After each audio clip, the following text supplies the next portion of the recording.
ship off of Whidbey Island. There it's stuck. He had to sit there and wait until people realized he was out there on a sandbar. Coast Guard cutter, it wasn't Coast Guard back then, it was actually revenue cutter.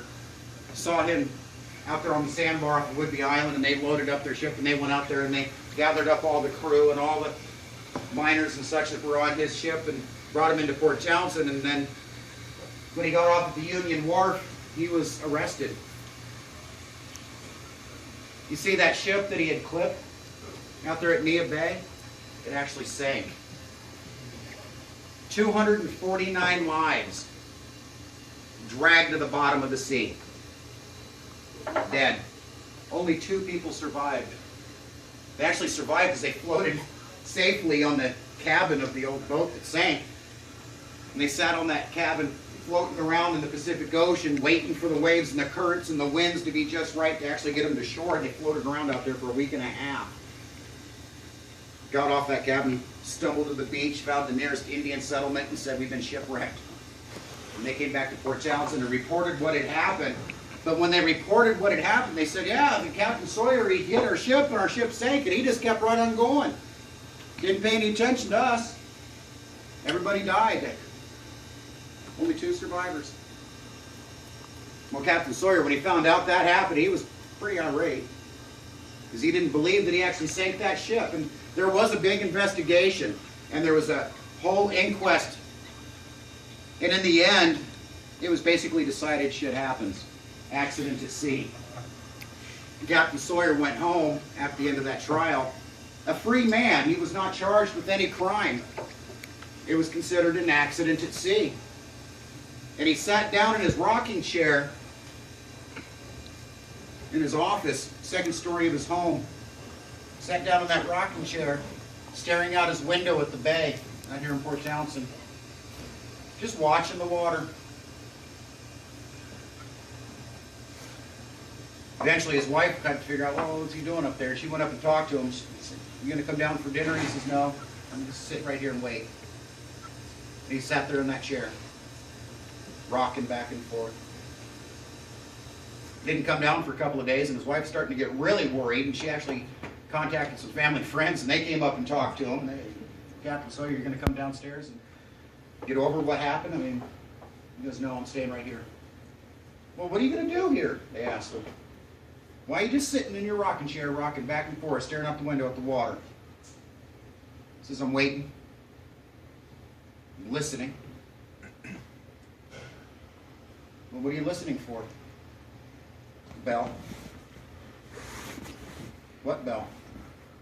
"I didn't sink that boat." That's what he told him.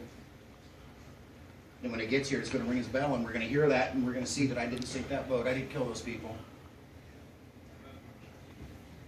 Now they kind of hung their heads and shrugged their shoulders and says, "All right, well, we'll leave you be."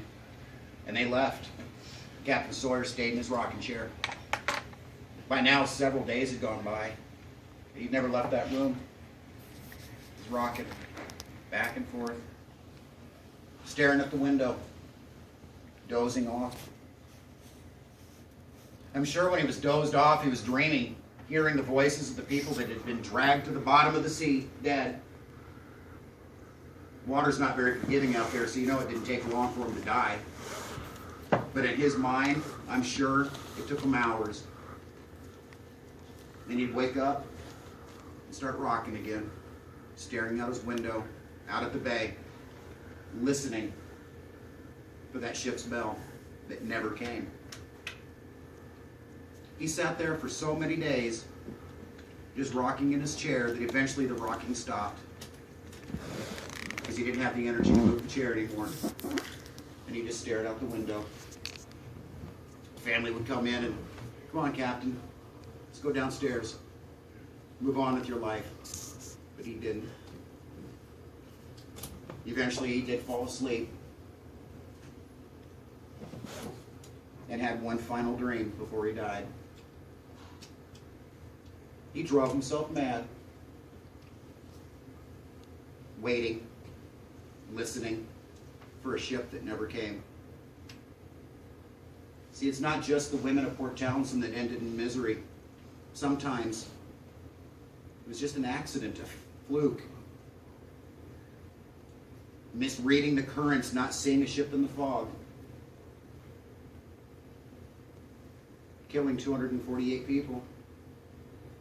It could end your own life. What kind of guilt is that?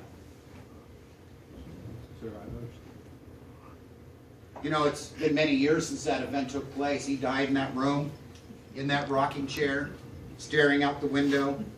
We fast forward all these many years to today, and that bedroom is, or that office is now a bedroom.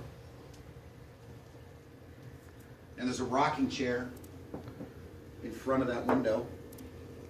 And the young man that stays in that room, it's his family's home. He's the one that told me the story of Captain Sawyer originally.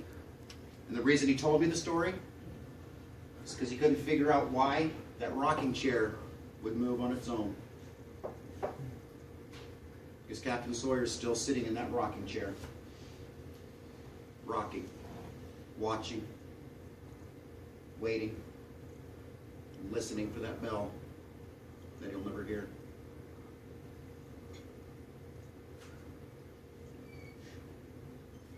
It's kind of a sad, depressing story, isn't it? You promised that you wouldn't tell scary stories.